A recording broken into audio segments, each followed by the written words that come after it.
Hey, everybody, welcome back. This is Camilla Essex. I'm host of the Speaker Podcast. This is the podcast where innovators and critics connect. What I need you to do right now is hit that notification bell and subscribe. We're on Facebook and YouTube Live at the Speaker Podcast. I'm also on Instagram at Camilla.Essex. Y'all, I have a new ebook out available. It's called Women Empowered Unleashed. It's available on my website at CamillaEssex.com. And I would love to hear from you. Send me an email at thespeakerpodcast@gmail.com. Now, tonight, is what I call divine for so many different reasons. We have a special guest in the building. I call her the Olivia Pope of HBCUs. She is a powerhouse, you all. She's also my soror. We are standing on business. She is a boss for so many reasons. The one and only Dr. Pamela Richard Wilks joins us. Y'all welcome her to the show. Welcome back, and welcome back everyone. And thank you for coming, Dr. Wilks. How are you doing? I am awesome. I am awesome. And I'm awesome. Don't be Given nervous. where we are today. Given where we are today, God is good and I'm awesome. He is. So those that are not familiar with you are kind of give a little bit about your background and who you are, what you do. Absolutely. Hey, everybody. I am Dr. Pamela Richardson Wilks, and I am a higher education scholar, administrator. I'm an educator. I've been in the higher ed space in particular with a concentration in HBCUs for over the past 24 years. And I am an advocate and of HBCUs, lover of HBCUs. I am a proud graduate of the North Carolina Agricultural and Technical State University 2 times over. And Aggie Pride, yes. And I love our schools. I love our HBCUs. And I'm actually also the founder and CEO of the Higher Education Consulting Group, which is a boutique consulting firm where we go out and make sure that we concentrate on helping HBCUs with regards to accreditation, program development, HR, finance, any and everything that you think of with regards to operationalizing our HBCUs with a specific focus on small privates as well as public HBCUs. So I'm excited to be here tonight. So thank you for having me. Awesome. I'm excited to have you here, Sora. I might be flipped between Sora and Dr. Wilks, so y'all know what's going on. So the fact that we're having this conversation tonight before we knew, any of this was going to happen, and to have this now, I think is so poignant. So one of the first things I want to get into, Dr. Wilks, is just number one, with everything happening, and I know we have to, navigate this conversation with sensitivity. Currently, what are we looking at as far as the current state of HBCUs? Okay, so I will start out with saying it's the current state of HBCUs. I think, notwithstanding anything that's more recent with regards to any of the political shifts that are getting ready to occur, right? HBCUs have been in a state of flux over the past couple of years, anyways. Over the past 24, well, I would say 12 to 24 months, we've seen a huge turnover. Where at one point in time, there were at least about 25 HBCU presidencies that were actually open. The average presidency of an HBCU, leadership tenure is roughly about anywhere from about 2.5 to 3 years. Right? Wow.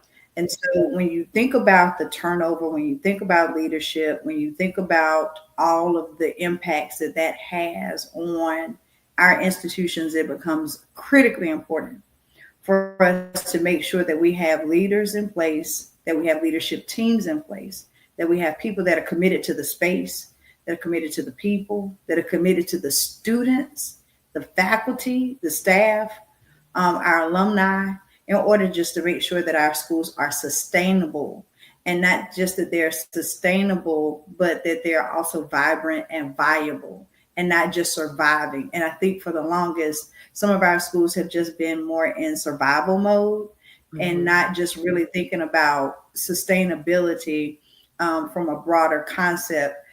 especially in a time where people are now not just questioning what is the relevancy of an HBCU, but Right. rather the question of what is the relevancy of higher ed, period. And I think Right. higher ed as a whole is under attack. And that is going to be amplified even more by virtue of our HBCUs, which are currently underfunded, typically don't have the same level of resources. And for the most part, our students, we do a lot with a little bit. And we make those things happen when we take our students across the finish line. Oftentimes, students who don't have access to other opportunities that we give, that at the end of the day, HBCUs actually create and ensure the growth of the Black middle class and our upward mobility from an economic as well as social economic perspective from that point. So, Yeah. I think that we're at a critical stage right now where we really have to think about our HBCUs. What is it that is going to make them sustainable? And making sure that we have the right people in place that are going to make sure that that happens in a way that is going to be most beneficial for our institutions, which are made up of the individuals, not just buildings and grounds, but the Yes. individuals. And then also when we look at, like you said, the middle class, I think of, you're a graduate from A&T. They're one of the top schools along with TSU, Tennessee State, that produces engineers. Like when we look at representation in the STEM tech areas. And so when we see those things and those safe spaces, even with our sorority, even though we were founded at a PWI, these schools were safe havens for students, correct? Absolutely, absolutely. And I think they still are, right? I mean, if Yes. you think about what we began to see as an administrator at several, historically Black colleges and universities, one of the things that we noticed is when you start seeing a level of civil unrest or concerns that address the Black community, Hmm. you begin to see students gravitate more so to HBCUs. So when you think about Sandra Bland, when you think about Freddie Gray, when you think about individuals and the things that are happening, right, you begin to also see a larger influx of students, in particular Black students, who decide that they want to go to HBCUs.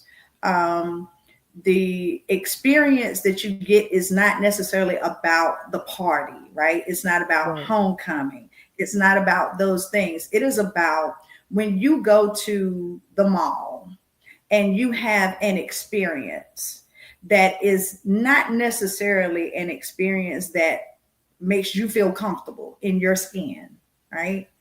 Knowing that as a student, that while that may be what happens outside of the gate, that when you come back inside of that gate, when you come back inside of that building, when you come back inside of that campus, that there's a Hmm. safe space where you can actually have a conversation about what happens to you. Hmm. And there is a freedom in that, but there are also limitations that happen in terms of preparation for once you exit that space. And so I think that HBCUs provide that level of um, comfort and openness and the ability to share with people who also have a similar shared experience, that coupled with the educational perspective helps our students move a little bit more fluidly, as well as to be able to handle some of the social, emotional, psychological things that they have to deal with maybe outside of that bubble. Okay. And so this is my question. So I went to PWIs and okay, so ninth grade, I did upward bound at an HBCU. But when it was time for me to go to college, as far as terms of the most scholarship money offered, it was from a PWI. And Mhm. I knew the only way I was going to be able to go to college was to accept the scholarship from the PWI. Looking back on it now, I think I was probably offered more money to have that seat filled, you know, but I've Mm. you see what I'm saying? So I've always wanted to go to an HBCU. And when I was looking at my master's degree and even possibly PhD, when I looked at HBCUs, the program options were not as vast as with PWIs. And I only saw Mhm. the same degree options: social work, theology, nursing, and it was just and always or education, like elementary pigeonholed in those areas. And I'm like, Mm-hmm, it's mm-hmm, frustrating when I mm-hmm, want to attend an HBCU, but mm, the schools I'm looking at, online options, same thing, one or two. And then if they do offer degrees, it's, again, basic undergrad. If there is a postgraduate program, theology and social work, maybe an MBA mm, program, and then that's the extent. mm-hmm, And then if there is a PhD doctoral program, it's in something like either STEM, like engineering, nursing, or um, a EDS for education. And I'm like, where are all the other options? So can you address to individuals and like myself that would desire and would want to go matriculate further in their mm-hmm, education, but you're frustrated with the program options with HBCUs in comparison to mm-hmm. PWIs? So I'll say this, and I know, believe it or not, I'm working with a couple of schools right now on expanding their program options, in particular their graduate program options.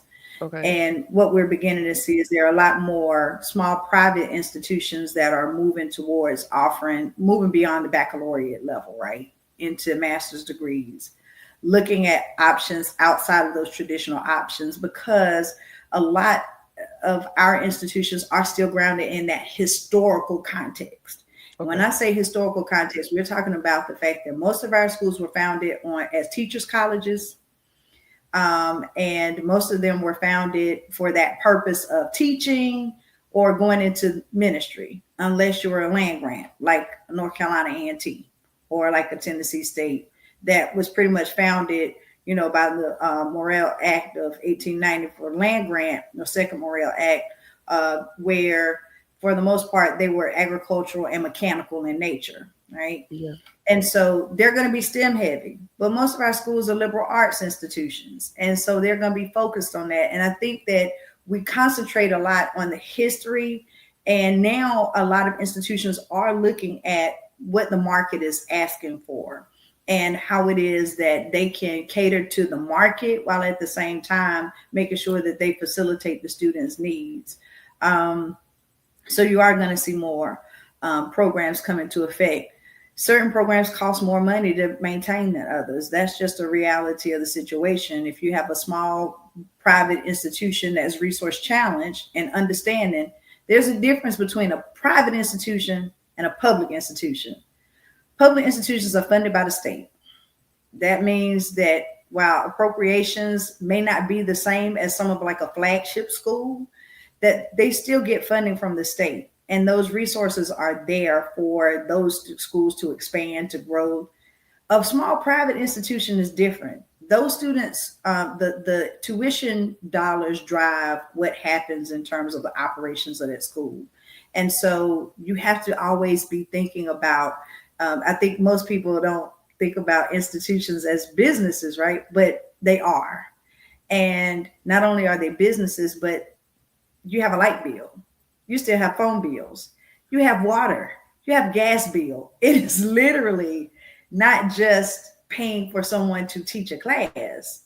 You are having to operate that institution.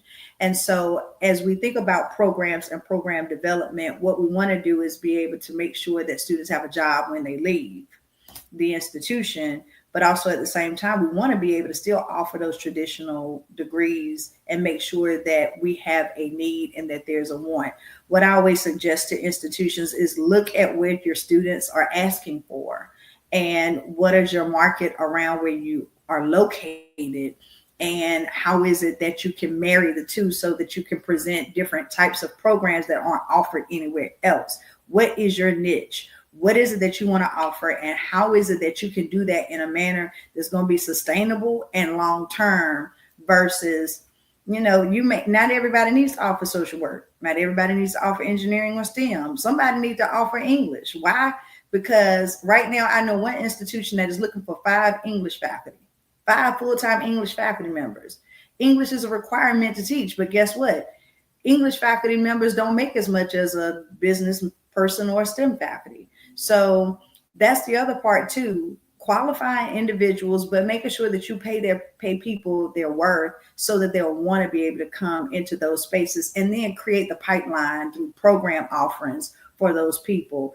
I couldn't go to a HBCU to get a PhD in English. I had to go to a PWI. I couldn't go to a HBCU. They didn't offer it.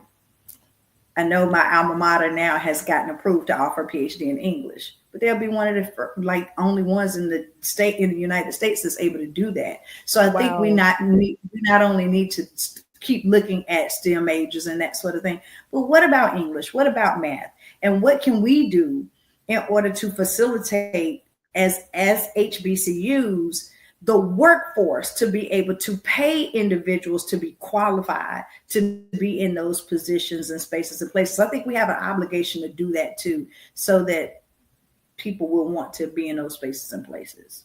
So yes, ma'am. It's coming around.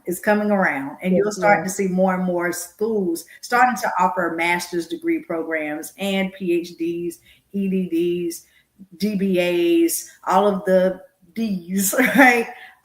In those spaces and in those places. I think you're. And with A&T, when can we anticipate the announcement for them offering that doctoral program in English? Maybe I shouldn't have said that. Hopefully it'll be soon. And for any of my colleagues that are in the English department at North Carolina A&T that might be on, just know that it's coming, and I think that individuals really are going to gravitate to it. It was something that was announced last year, so I would say that that's something that we could probably see in the very near future, as far as that coursework is concerned. Awesome. We do have a question from the audience, a responder. Hey, girl. So she's asking, are there any other ways to support and or partner with HBCUs without being in attendance or joining a sorority? Absolutely. Ways you can support HBCUs. Definitely, if you are a corporate partner from a corporate perspective. And I don't mean necessarily just internships, because now I will say internships are great, but what our students need to be able to see is the realities of what it is to be in the workplace and in the workspace. So being honest with students about what life is like once you graduate from college, right? It may, for some people, you may be able to get that 4-bedroom, 3.5 bath house with such and such and such in the best neighborhood with the car and the dog and everything else. You may be able to do that for some people within 6 months of graduating, but for the overwhelming majority of students, that's just really not the reality of what happens once they graduate from college, right? And so I think we have to start being honest with our students. And one of the ways that we can do that is you don't have to have attended an HBCU to be able to have that level of conversation with a student who graduated from an HBCU or any school for that matter, right? I think that's part of the thing that we have to think about. You don't have to be in a sorority to do that, right? There are a lot of institutions that don't offer sororities and fraternities on their campuses. However, they still are able to ensure that students have whatever their needs are that are met. Volunteering on campus, offering a lot of our campuses, especially HBCUs, have closets for students that need clothes, for mock interviews or for their interviews. Food pantries. A lot of our institutions are actually in food deserts. If you look at where they are in proximity to the cities and the locations that they are in food deserts. There is a critical need. If you have access to technology and can offer technological resources to institutions, that is wonderful. If you work for Cisco, or if you work for Amazon, or if you work for a company and you can offer your expertise to be able to increase technology on campuses, or even, making sure that you provide opportunities for library resources or any number of things. You don't necessarily have to have attended an HBCU, but you can have a heart for wanting to do and provide, levels of access and opportunities for not just students, but also faculty, because they also need to know what is going on in the world in order to implement that into their classes. And so students will again get that real life experience and be able to be prepared for the real world in a real and meaningful way. Absolutely. Um, I don't know about you, but I follow pages such as well, I don't want to call out but there are HBCU pages on Instagram. I'll say that. And one of the recent debates that's kind of been ongoing is we hear a lot of myths about HBCUs and debunking some of those untruths as far as this divide of being less Black because you attended a PWI versus HBCU and the culture and kind of diminishing, at least from my experience, your Greekness and your Blackness for being at one institution versus the other. And I feel like overall it's very divisive. So can you kind of address the perspective and the conversation on that so others can have clarity and maybe some greater depth of understanding on that topic? So I'm actually gonna use my experience, and it's interesting that you talked about that you mentioned this thing about Blackness and HBCUs. Number one, understand that HBCUs are not monolithic, right? HBCUs have their own unique identity. Each one has its own unique identity. The way your experience is maybe at North Carolina A&T is different than it is at North Carolina Central, is different than it is at Fisk, is different than it is at Tuskegee, is different than it is at Howard, is different than it is at Edward Waters University, is different, right? Every institution has its own identity. That's the first thing. So let's take that off the table. Yes. Because to say an HBCU is an HBCU in general, you're generalizing with the understanding that you make an assumption that all HBCUs are alike, and that is not the case. Okay, so let's take care of that first. Then you deal with the second part, which is what you're talking about, which is, well, if you go to an HBCU, then you're Blacker than if you. Let me tell you something. So I'm sorry to get a little less professional in this, right? Talk, Sora. But Black is Black. It ain't no such thing, and all Black folk are not monolithic either. That is not a monolith. We all have different experiences. We live in different places. We speak different. We have different. The experience is different, right? And so I think now I'm about to get into some other stuff that is a little bit more dear to my heart too, and that's this understanding of what it is to be Black. And that is a question that I've always had to ask myself as I was at A&T. I am clearly a light-skinned Black woman. So for any of you that are confused, yes, I am Black. I'm very light-skinned. And going to A&T in the 1990s, in the early 90s, when you had School Days that came out right before then, you had A Different World that is out and right, before then, and you had this whole understanding or notion of colorism and you blackity black here and you not blackity black there and all this other stuff. I consistently got told I was not Black enough to go to A&T. I was questioned about my Blackness. Yes. Wait a minute, Dr. Wilks. What? Hold yes, on. ma'am. Sit all the way up in my seat. Yes, ma'am. Yes, God. ma'am. Yes, ma'am. It was nothing for somebody to say, oh, you're not really Black, or you're not Black enough to be here, or you're not Black enough to talk about this, or you're not. But the last time I checked, during my senior year, my car was pulled over by a police officer that did not have it, and it was only for the reason that it was about who I was and the color of my skin. Mm-hmm. And how I identified. And so there was always this question of color and whether or not you were Black enough or not Black enough or too Black or all of these notions of Blackness. And I think what we need to do is get out of the notion of whether you're Black enough or whether your Black experience is more Black than somebody else's, right? And have an understanding that those are only ways of decisiveness or divisiveness to really keep us away from the real questions that we should be talking about, or the real questions that we should be asking, or those things that we should be addressing, right? Whether a student attends a PWI, in your case, you said, I attended a predominantly white institution because they gave me the funds and the access that I needed to be able to get an education. That does not mean that you are any less Black or any more than anyone else, right? I chose to attend North Carolina A&T because I wanted to attend a HBCU as a state school, and I could afford it. Was affordable, right? I was able to afford it. I'm a first generation college student, and I didn't know what college was about, and I just knew I wanted to go. And I was going to get there some kind of way.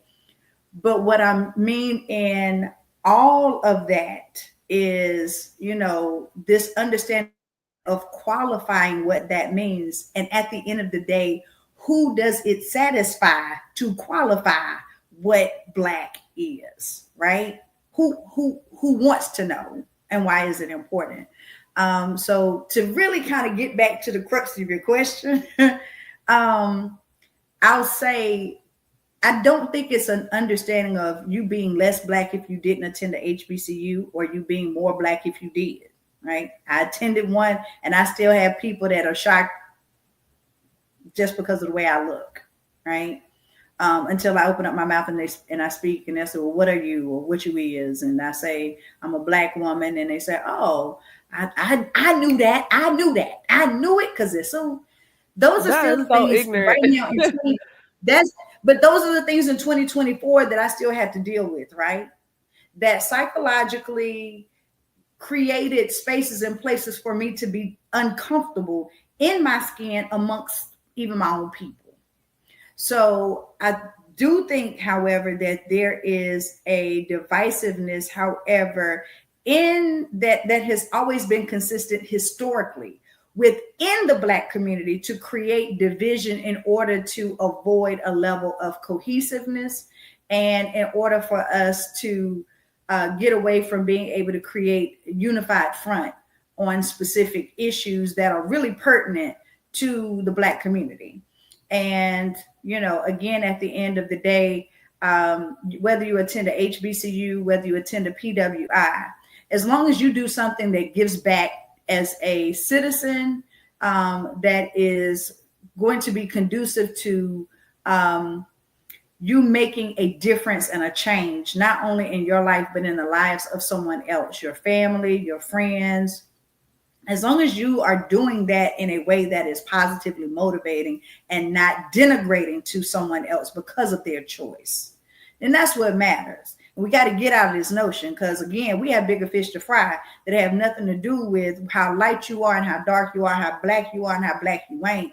But start getting out of that part of that and start asking questions like, why are you not funding HBCUs to the same level that you're funding PWIs, so that they can afford to bring students who want to attend an HBCU, and those students be able to have that opportunity, because those HBCUs can afford to be able to give scholarships and money so the students who want to go can attend those schools. Those are the questions that we should be asking. And doesn't that also tie into alumni dollars? Because, to be honest, when I was a freshman at my PWI, Middle Tennessee State University, I worked with the Alumni Foundation, and our job was we would call alum, and they would donate every year. And just to be honest, the give back from non-Caucasian students versus Black students, there is a gap there. And you see that when you drive by and look at Greek Row, you see mansions because of their alumni dollars, their donors that give back to the universities and these organizations. So can you address, yes, we can all be proud of our schools, whether it's an HBCU or PWI, but just the fact of the lack of give back once they've graduated, but everybody's at homecoming.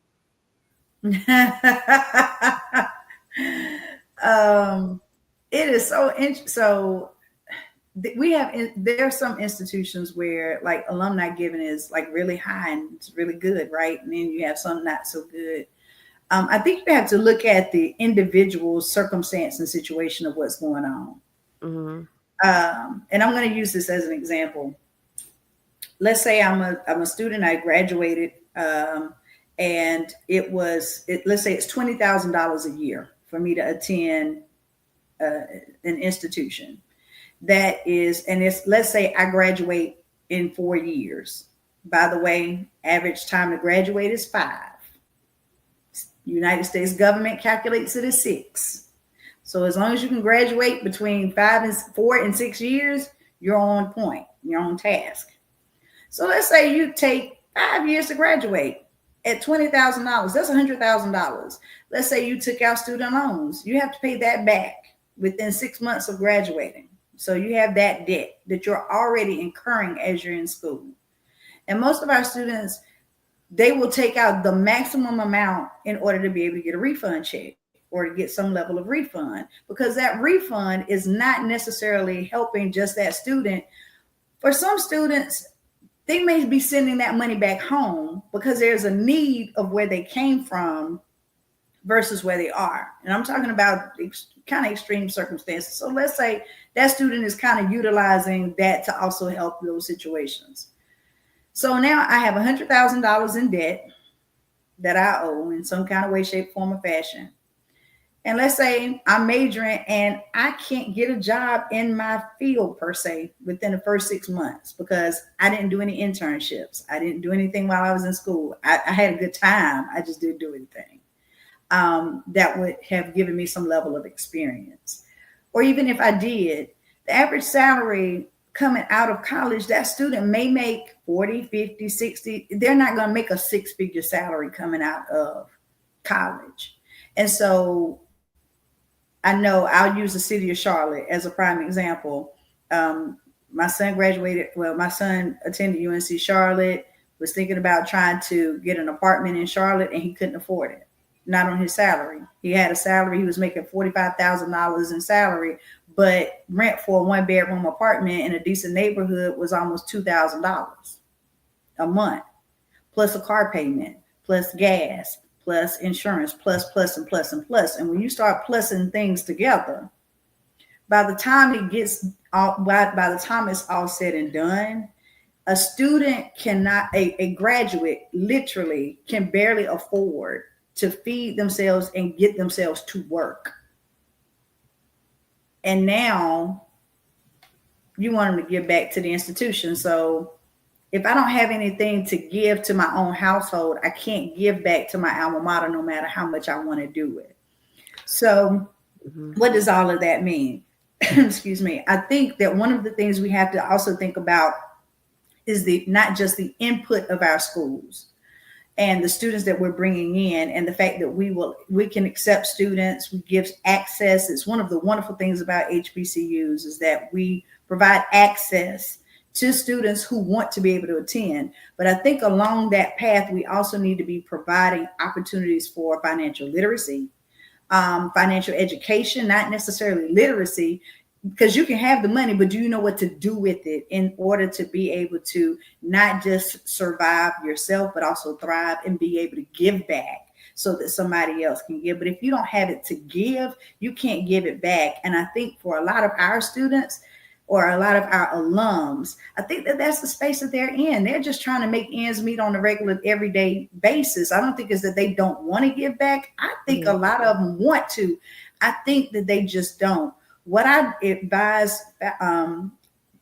alumni to do, the best way you can give back, if you can't give back $1, $10, $500, or $50,000, if you can't do that, right, give something back, because your giving percentage wise makes a difference. But I will say, if you can't give back in that way, send a student. If you send 5 students to a small private institution, you just basically help that institution secure. If it's $20,000 in tuition, you just help that institution secure $100,000 that year by bringing 5 students. Right? So it's all about mindset and rethinking what that looks like in terms of financially supporting our institutions, not just by dollars in hand, but also the sensical matter of making sure that we send students and that we provide opportunities for our students to be able to leave without debt and also be able to secure a job, in the other hand when they walk across the stage. Awesome. So, as we're going down this segment, as far as debunking myths, over the last, I guess, couple of semesters, we've seen issues with um, housing. We've had students from, you already know where this is going, different institutions where the students are online. They're complaining about, we don't have somewhere to live. We're in tents on the yard. We're all over the campus. They admitted too many students, the quality of food on the campus. This is supposed to be a prestigious HBCU. Why is the food trash? Why are the dorms a mess? So can you kind of address that for students and parents as far as the conditions of HBCU, Oh my particularly dorms, food, and then, oh, I want to say over acceptance, but we hear reports of large numbers of enrollment. Like so and so had a historic enrollment this year, and then within a month from first day of school, August till Labor Day, students are like, "I'm in a room with 4 other people." Like, what is going on, Dr. Wilks? Like, what's going on here? So what I'll say, I'm gonna make one statement Yes. that I'll say is, for every time a student or a parent puts something on social media about what happens at their school, that actually has an opposite effect of what they potentially think. Because let's say, for instance, I have a donor that I have been prepping for the past year to try to get a new residence hall. But that donor is saying, I need you to show your enrollment increase so that I can provide money for this residence hall, right? Okay, so we get the numbers up. And then the donor is like, cool, you got your numbers up. I'm getting ready to give you this money. But then on social media, somebody puts something out that's negative about the institution. That could turn that donor off. Um, we have to be very careful about the ways in which we talk about or speak about our institutions, and especially from a global perspective. Um, Not every institution, there are things called deferred maintenance, right? There are things where, you, especially at some institutions that may have maybe resource challenge. And when we talk about resource challenge, we're literally talking about the fact of, like I said, you still got to keep lights on and all of the other things. And still pay your faculty and pay your administrators and pay everybody and everything, your vendors, for food services and security and all of the other things that come along at an institution. But I think what we have to also hold our legislators accountable for making sure that they are able to help us provide for a public good, because even though students are paying to go to the institution, it is still a public service. It is a public good that we are offering. And I think we need to do a better job at addressing our legislature or legislators about being able to provide funding that is equitable to our institutions, so that our campuses can look like our complementary campuses of individuals. Yes. I think so. I think that that's one part. But there's always going to be this balance of making sure that we are able to give access to students who want to be able to take care of, or who want to be able to have that education, but also at the same time understand that along with that might be some growing pains until you can get to the point that you can secure the funding that would be able to accommodate the growth of the institution. And I think that's kind of what you see, especially for some institutions, those growing pains, they're in the midst of those growing pains. And unfortunately, it looks like the students are suffering as a result. But I can also tell you, conversely on the other side, that there are PWIs that also have 4 people to a room as well, and they don't complain on social media. We had that experience, and over time, the room assignments got thinned out. but the first couple of months, 2 bunk beds, and Yeah, you cramming I 4 girls in one room, and everybody's got shoes and purses and heels and mhm. the microwave, and I wanna watch the so there are absolutely. there are Yep, some absolutely. there are some premier predominantly white institutions that still don't have air conditioning and communal bathrooms and all of that other stuff, right? There Yes, are so it's some not that just HBCU. Somebody put in the comments, they typically overhouse, and we just addressed that if you're late coming in, but it's across the board, not just with HBCUs, PWIs as well. Continue, I doctor. Yeah.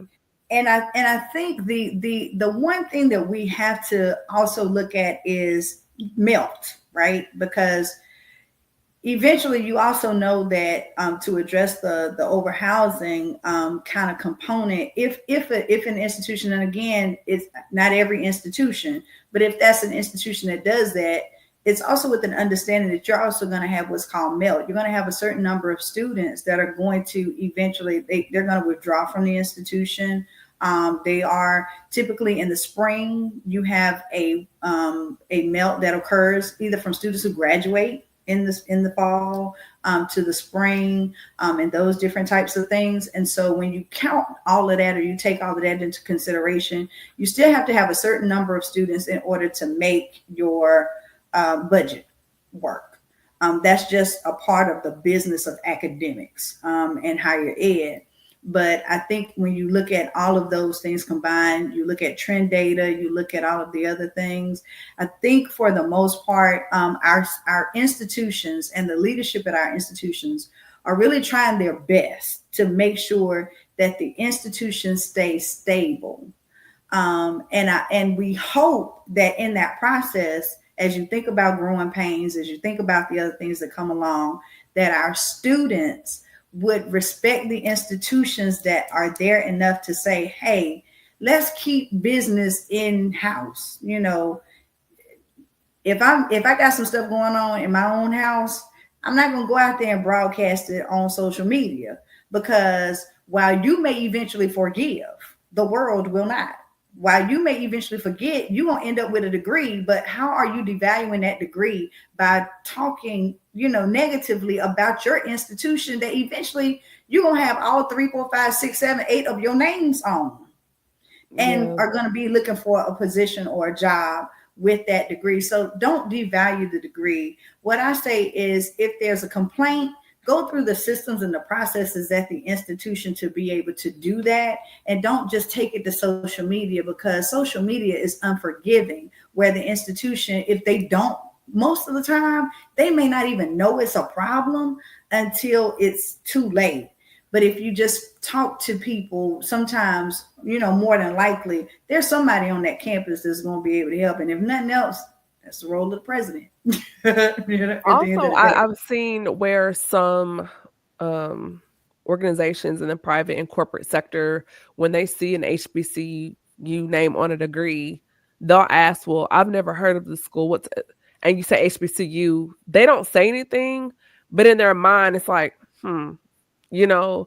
And so when I guess my question is to you, Dr. Wilks, extending on that point that you made, as far as when we get online and we're bashing our HBCUs, it's only fueling this myth about the quality of education and degree in non-Black spaces. Am I right or wrong on that, I, or can you kind of expound I, on I that? mean, yeah, I think that there's a potential for someone to say, well, see, we told you, and they're only telling us what we already know.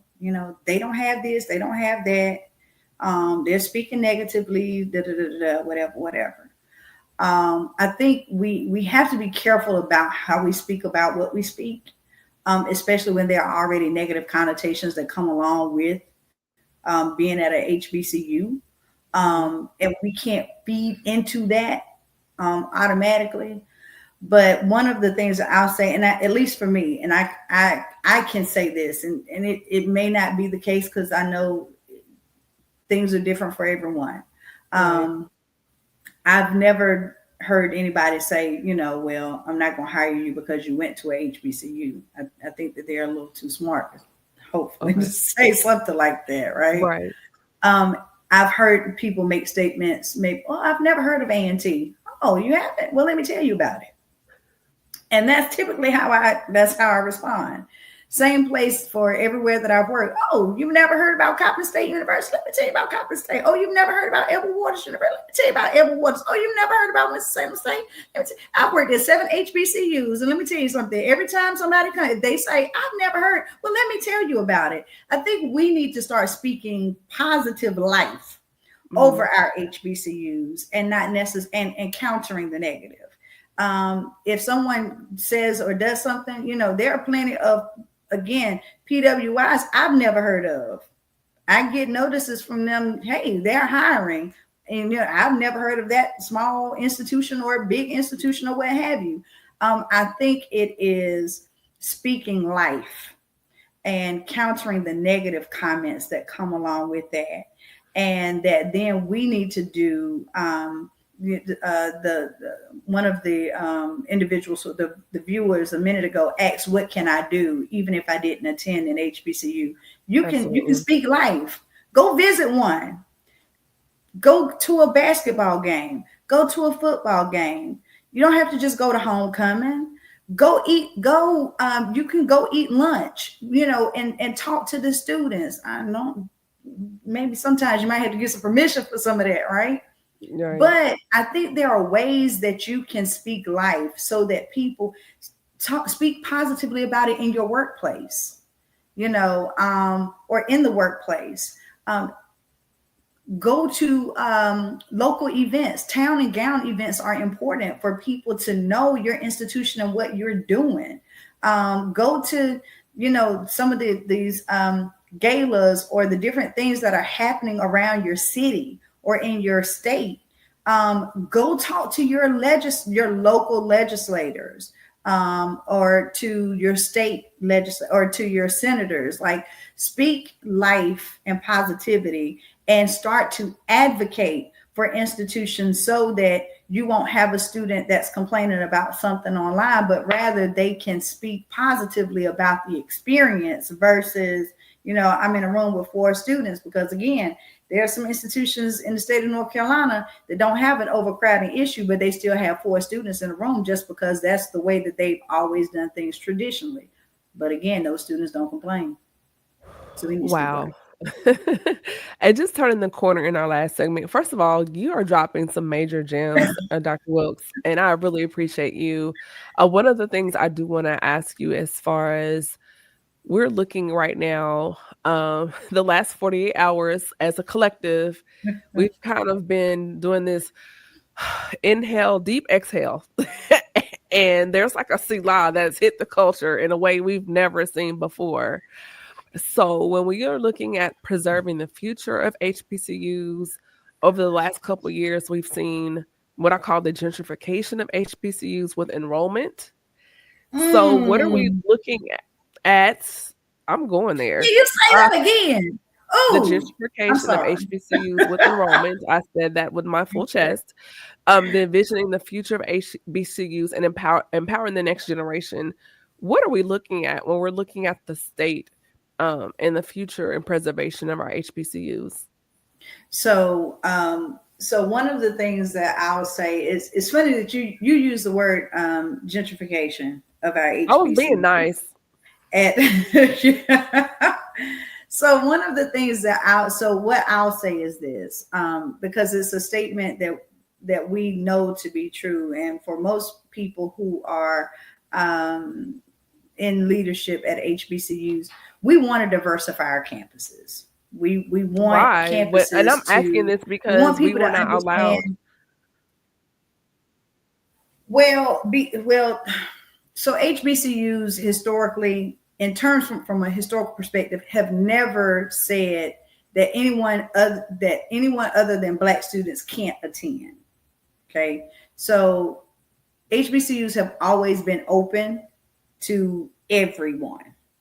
Okay. What I will say, with an understanding that the underpinning of the historically Black college historically has been to ensure access and availability to those Black and brown students who did not have those opportunities in 17, 18, 1900s on up, right?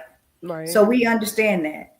But we also understand that at the end of the day, when you have students, and this is kind of one of those real moments, right? Where you have to just kind of be real. When you have a PWI, and for those viewers that we keep using the term PWI, predominantly white institution, who actually has the money to be able to go out and recruit not only the students who have the greatest academic advantage, as well as the greatest athletic agility and advantage, who are Black and brown students. Guess what they're taking away from? HBCUs. And they came and are coming still for our students. There is a school, I'll go ahead and say it. No, I won't. There is a school in the state of North Carolina that now officially considers itself a minority serving institution because they got to the percentage of Black students that they were looking for when I first started there. Oh, we're gonna talk offline because I want to know. Okay. So I'm saying, and I promise I'm going somewhere with this. I promise I am. So they got where they wanted to be off of the backs of the Black students that they were able to facilitate coming in. But again, when that happens, you're taking away from that population of students who might necessarily who historically have gone to Black colleges and universities. Okay, so for the survival and the viability of institutions, and in particular, small private HBCUs, you have to diversify. You have to. If not, there are not. I'm not going to say there are not enough Black students to go around, but most of our institutions are actually going after the same students. So you imagine the Common App, and I'll take the Common Black App as an example. A student can put out applications for any institution that they want to. Let's say that they put it out for 10 HBCUs. Those 10 HBCUs are going to get that same student application, but that student can only go to one school. And then plug into that, let's say, hypothetically, that student goes to a high school where their guidance counselor said, oh, you put this out for 10 schools, but you know what? Why are you even thinking about an HBCU? Why don't you go over here to this school, whatever, or why don't you go to this community college, or why don't you go to the military? Because that's also happening in our school systems where we have schools, K-12 institutions are actually telling students not to go to HBCUs, right? Mm-hmm. So you have all of these things, all of these influences that are impacting student enrollment. But at the end of the day, you still got a bill you got to pay. And so in order for our schools to, and that's one part of it. The other part is that you do want your students to have a holistic experience. You want them to experience other cultures. You want them to experience other opportunities because that is the world that we live in. It's not all Black, right? The other third part to that, or the third prong, is that you also want to invite other people into your space so that they learn how to respect the culture. They learn how to respect the space. They learn how to respect, right? That assimilation into the everyday culture is what we do anyways.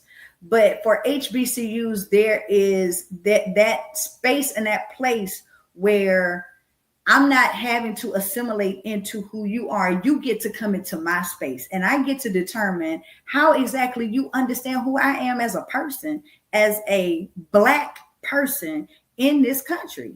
And if you don't want to understand that, then you go somewhere else. But at least it's a way to also create those opportunities for engagement and to expand our objectives of hopefully people understanding what it is that makes our schools unique, makes us who we are as people, and that we are not one type or way, but that we are very diverse our own selves as Black people, and that we want to be able to have that to that understand.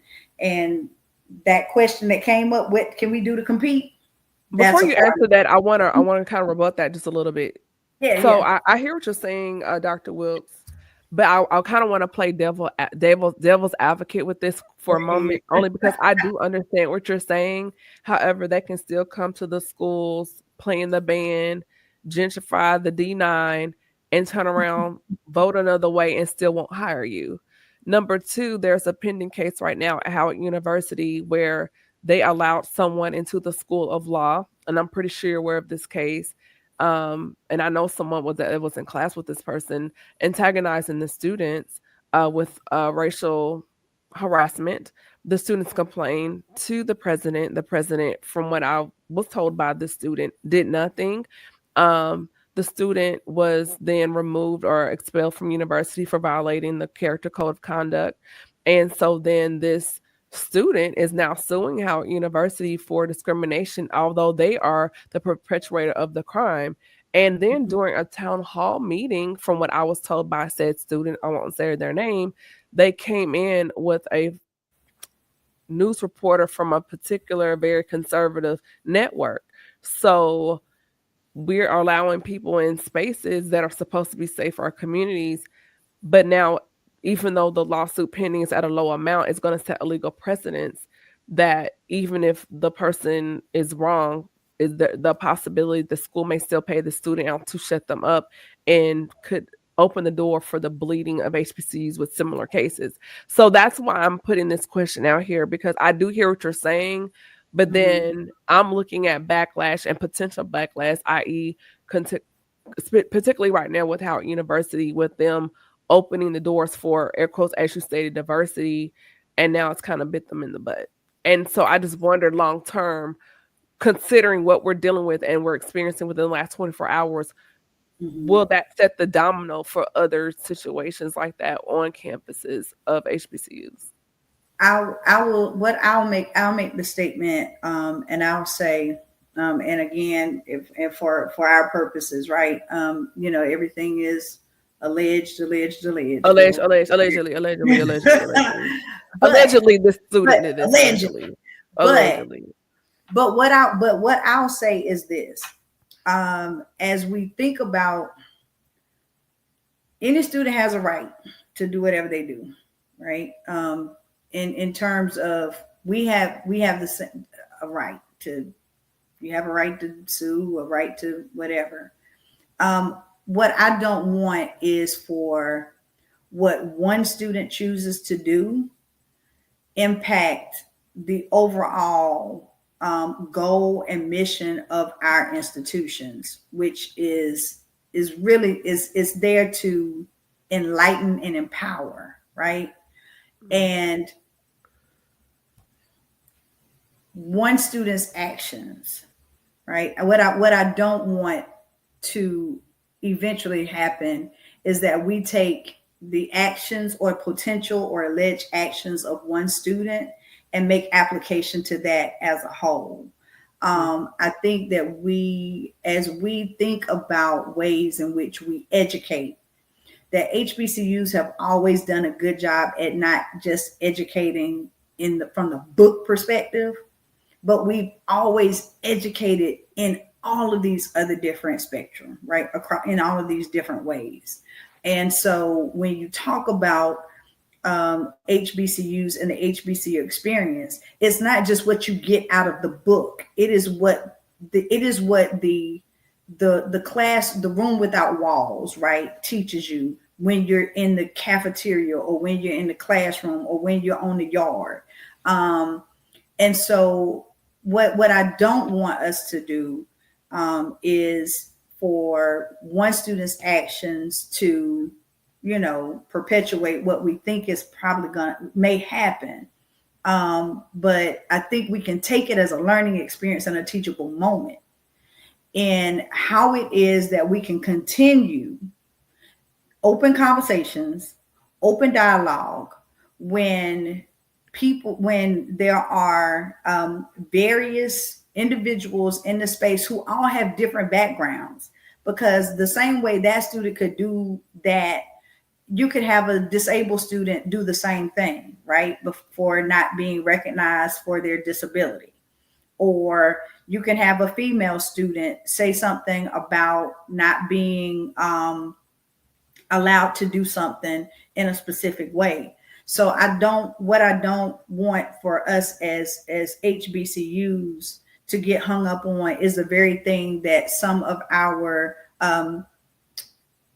some PWIs are doing, which is kind of using this situation to speak negatively about why Black students, or we don't need DEI in our spaces, because students just need to be able to understand that that difference does not exist. It does exist. And as long as we express that we understand that difference exists, then we can start to combat those types of things that come along, whether they're credible or whether they're frivolous.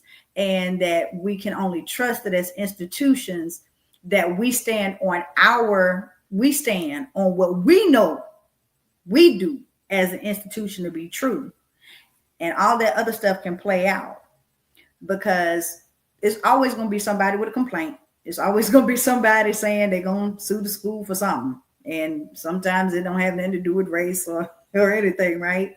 Yeah, I just look at the nature of the climate of where we are right now and the impact it has on HBCUs, just because the tone of where we are within our nation has taken a turn. And that's, there's always somebody, but now there's a lot of somebodies that has somebody in off, and so I don't want to get into that, but it's just, I'm just looking at it from a different lens. And sometimes but this is the thing, but we can't, we cannot live in fear of what. Not in fear, but just thinking like, what are we doing?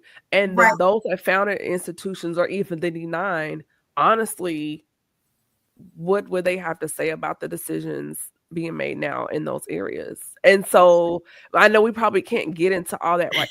But it's just, we'll have to bring you back, because I'm just like, I have questions, and I know a lot of other people have questions. I know we do have 2 more questions. We'll kind of get these knocked out, because this can go. The first question is what do we do to compute? And then the next question is, how can we preserve what we have without opening ourselves up to vulnerabilities, which is kind of what we're already discussing right now. So how do we preserve what we have without opening ourselves up to vulnerabilities? I think, so I'm just going to say, for me, HBCUs have thrived in the space of vulnerability.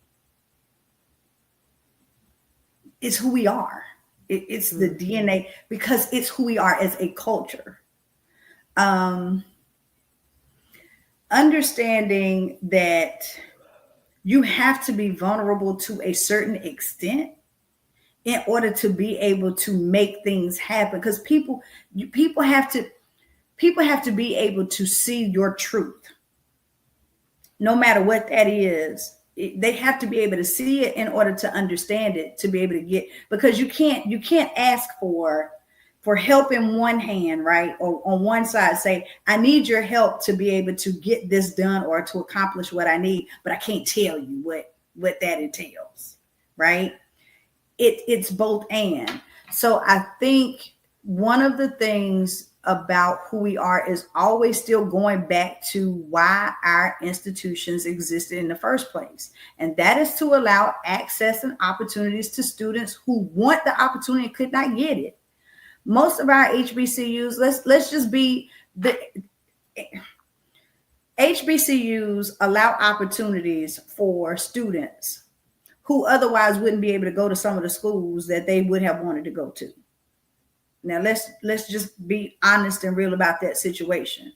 Most of our schools, and when I say our schools, I'm talking about HBCUs, have summer bridge programs that they've implemented and integrated to make sure that students who don't have who maybe have a level of academic underpreparedness can go to school and will take that student with a 1.8 GPA and the other student with a 4.0 GPA and take them across the stage at the same time, that most PWIs would not be able to do.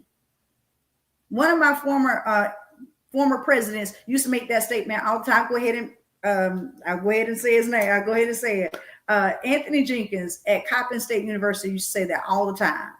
The difference between Coppin State University and the flagship institution in the state of Maryland was that flagship institution was not accepting students that had a 2.0. Coppin would. And Coppin would take that 2.0 student and a valedictorian of the institution and get them both across the stage. Both across the stage. That was something that most PWIs could not say. And so we would take them with the resources that we had, or little resources, and be able to scaffold those students, go to a dorm room, knock on the door when they didn't show up for class, do the things that were necessary to get that student kicking and screaming across the stage, even when they didn't know what they wanted to do. That is the beauty of HBCUs, but that is also our vulnerability, because what most people don't realize is the government, U.S. Department of Ed, accreditors, all of those people now, or those bodies, are beginning to move towards an output evaluation of institutions. They don't care about who you bring in and how many students you bring in. They want to know who you're graduating, how many you're graduating, and who has jobs when they get out. That's where they're starting to look at now. And that puts us at risk as HBCUs in particular, because the majority of our students are not coming with the same level of preparation for the academic rigor. And we have to scaffold them. We have to do things that are a little bit different in order to make sure that our students are successful and that they get across the stage in 4 to 6 years and not withdraw or drop out of school, not because they can't, they don't have the money or whatever reason, but also that they understand that they belong and that they're wanted. And that is what makes the difference. And so we open ourselves up when we do things like that. That is a level of vulnerability that we thrive in, but also comes at a cost if later on we don't meet the expectation of those people who are basing their funding on the number of students we graduate and that again secure jobs at the end of a 4-year to 6-year period. That's why you're the boss. I love you, Dr. Wilks. Oh my gosh. I want to bring you back to continue the conversation. And as you were talking, I started thinking about other people, like, oh, we need to have a panel. We need to have some conversations, because even though I did not attend an HBCU, I'm a PWI grad 3 or 4 times over, but I have a love for HBCUs, and I still want a degree from HBCU. It will be my last one. You can get one. You can get one. There are a whole bunch of them that have degrees. Let me tell you something. I want my PhD. I want my PhD from HBCU. Jackson State has PhD and EDD programs. There We're are gonna talk offline, because I don't want people in my business. But we're gonna talk. I'll put it like this for the viewers. There are programs that are out there, and our schools need you. They need your support. And I'm not gonna say they. I'm gonna say we. We need your support. We need you to align yourselves. We need you to give your time, your talents, and your treasures to our institutions. Our institutions do more with a little bit than a lot of schools with a lot. And we make things happen, and we could do so much more for our students, and to be able to provide them with opportunities that would be boundless and limitless if only we had a little bit more. And so it doesn't necessarily have to be $1, but give your time, your talents, and your treasures, and be able to be a gift to somebody else so that they can be a gift to somebody else. Yes. And Yes, Reese, definitely a boss response. And also boss stands for the Beta Omicron Sigma chapter, Sigma Gamma Sorority Incorporated. That's why I also say she's a boss. But as we begin, shout out to Queen City SG Rose. What's up, y'all? Um, as we begin to wrap up here, first of all, Dr. Wilkes, you are phenomenal for so many reasons. And to leave the listeners and viewers with any takeaways, nuggets until you come back, because you are coming back. I already said it, you're coming back. We And need to then bring some also, people. We need to bring some people. yes, ma'am. And then also where people can contact you, Dr. Wilkes, on social media. Social media, I am on LinkedIn at P. Richards. All of my handles are P. Richardson Wilks. So it's right there on the screen. So whether it's Instagram, Facebook, LinkedIn, I'm here there. I am, again, got some stuff that's about to come out with the Higher Education Consulting Group. Just doing some things to be able, we are specifically geared towards HBCUs. That is intentional. It is not a mistake. We love everybody, but the intentionality is about making sure that we provide resources and help for HBCUs who want to be able to extend their operations in various ways. And so again, that information will be coming out soon. I'll make sure that you get that out. But if you go to my other handles, you'll be seeing that information come out soon. So Also, absolutely. and do you have like a nugget or gem that you can leave with the listeners and viewers until you come back? Oh my gosh, a nugget or a gem. I know we covered so much. We covered a lot. The one thing I'll say is always remember that. Okay, so I'm gonna say this because it kind of ties to it. And I don't know why I'm saying this, but it's for somebody. Your journey is not your own. Your journey is for someone who will come into your path, who is going to see what through looks like through you. And the reason why that is so important is because people tend to judge you about where you are, where you've been. And even when you are where you are, they don't see all of the stuff that it took to get there. It doesn't matter if you are from the country, like me, Forest County, North Carolina, Warren County, shout out to Warren County, North Carolina. Or if you came from the projects or the hood, or if you came from, it does not matter. What matters is people can't see you from where you get to at this point. And so as we think about the spaces that we occupy, the people that we come into contact, whatever it is that you do it in excellence.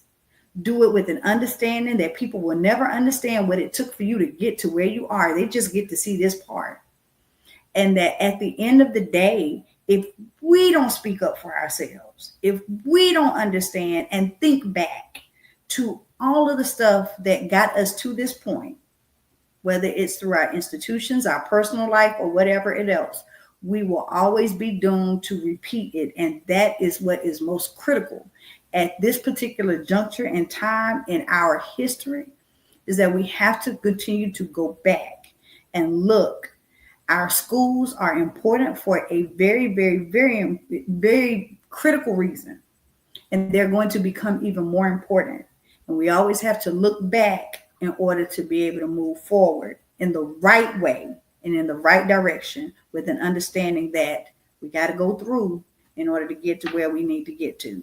So I don't know who that was for, but somebody out there going through something, you'll be all right. But outside of that, in terms of our institutions and who we are, that is why, because of those types of people, institutions are made up of individuals. They are more than buildings and grounds and computers. They are made up of people. And until people learn to respect the individuals and the people and the journeys in which they take, they will never understand and respect our institutions and who we are, because we are who make HBCUs. And we put the H and the B in the HBCU. Talk that talk.